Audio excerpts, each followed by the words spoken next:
എല്ലാവരും സുഖമായിട്ടിരിക്കുന്നു എന്ന് വിശ്വസിക്കുന്നു. നമ്മുടെ പുതിയ വീഡിയോയിലേക്ക് എല്ലാവർക്കും സ്വാഗതം. ഇന്ന് നമുക്ക് പൊരിച്ചെടുക്കുന്ന ബണ്ണുണ്ടാക്കാവേ. അതിനായിട്ട് കുറച്ച് ചെറു ചൂടുവെള്ളത്തിൽ 2 ടീസ്പൂൺ ഈസ്റ്റ്, 2 ടീസ്പൂൺ പഞ്ചസാര ഇട്ട് പുളിപ്പിക്കാൻ വെച്ചതായിരുന്നേ. അത് നന്നായിട്ട് പുളിച്ച് വന്നു കഴിഞ്ഞപ്പോൾ അതിലേക്ക് കുറച്ച് മൈദ ഇട്ട് കൊടുക്കാവേ. ഇനി നമ്മൾ ഉണ്ടാക്കുന്ന ഈ ബണ്ണിന് നല്ല മധുരം കിട്ടാനായിട്ട് അതിലേക്ക് 2-3 ടേബിൾ സ്പൂൺ പഞ്ചസാരയും കുറച്ച് ഉപ്പൂടിട്ട് നന്നായിട്ട് ഇതൊന്ന് കുഴച്ചെടുക്കാം. ഞാൻ ഇതിലേക്ക് ഫ്ലേവറിന് വേണ്ടിയിട്ട് കുറച്ച് വാനില എസൻസ് ഒഴിച്ച് കൊടുത്തായിരുന്നേ, അതെടുക്കാൻ വിട്ടുപോയേ. ഇനി അതിന് പകരം ഏലക്ക പൊടിച്ചതോ അല്ലെങ്കിൽ കുറച്ച് പാലിനകത്ത് കുഴച്ചാലും മതി. അപ്പോൾ നല്ല ടേസ്റ്റ് ആയിരിക്കും. ഇത് നന്നായിട്ട് കുറേ നേരം ഇട്ട് കുഴച്ച് കഴിഞ്ഞ് കുറച്ച് എണ്ണ അതിലേക്ക് പുരട്ടി ഇതൊന്ന് പുളിച്ച് പൊങ്ങി വരാനായിട്ട് നമുക്ക് മാറ്റി വെക്കാം.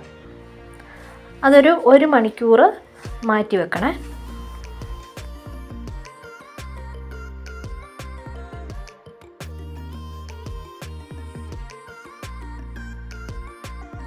അപ്പോൾ അത് ഏകദേശം 1 മണിക്കൂറൊക്കെ കഴിഞ്ഞപ്പോഴത്തേക്കിന് നമ്മുടെ മാവ് പുളിച്ച് പൊങ്ങി വന്നിട്ടുണ്ട്.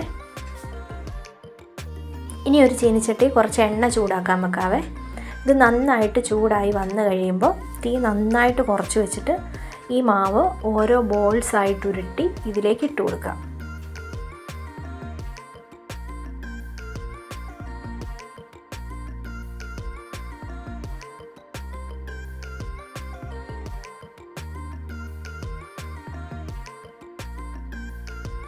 ഇങ്ങനെ ഓരോരോ ബോൾസായിട്ട് ഇട്ട് കൊടുത്തിട്ട് ചെറു തീ കിടന്നത് നന്നായിട്ട് മൂപ്പിച്ചെടുക്കണേ. ഒത്തിരി തീ കൂട്ടി വെച്ചാൽ ഇത് പെട്ടെന്നങ്ങ് പുറമെല്ലാം കരിഞ്ഞു പോകും, അകം വേഗത്തുമില്ല.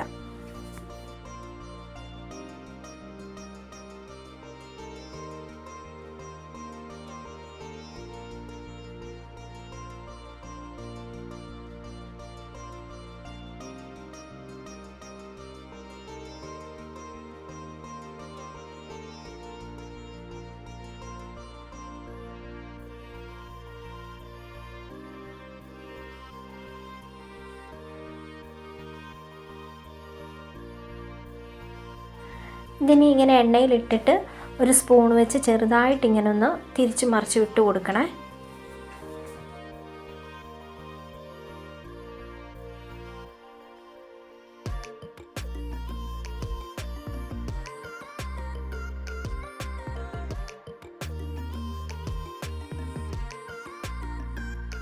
അപ്പോൾ ദേ ഇതുപോലെ നല്ല ഗോൾഡൻ ബ്രൗൺ ആയി കഴിയുമ്പോഴത്തേക്കിന് നമുക്കിത് എണ്ണയിൽ നിന്ന് മാറ്റാം.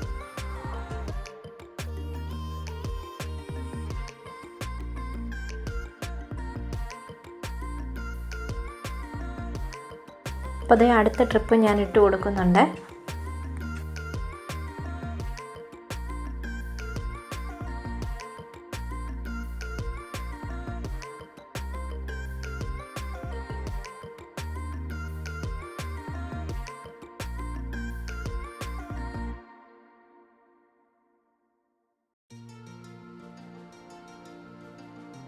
അപ്പം അങ്ങനെ നമ്മുടെ മാവ് മുഴുവൻ ഓരോരോ ബോൾസായിട്ട് വറുത്ത് കോരി എടുത്തിട്ടുണ്ട്.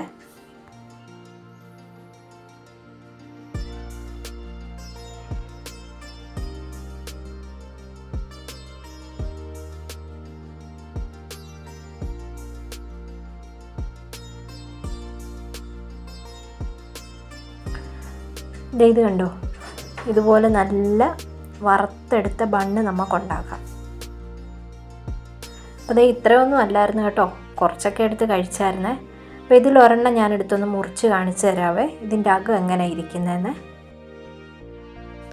ദേ നമ്മുടെ സാധാരണ ബണ്ണിൻ്റെ അകമൊക്കെ ഇരിക്കുന്ന പോലെ തന്നെയാണ്, നല്ല ടേസ്റ്റുമാണ്. അപ്പോൾ ഇത് ഇങ്ങനെ ഉണ്ടാക്കി നോക്കിയിട്ടില്ലെങ്കിൽ ഇതൊന്ന് ഉണ്ടാക്കി നോക്കണേ. അപ്പോൾ ഇത്രയേ ഉള്ളൂ ഇന്നത്തെ വീഡിയോ.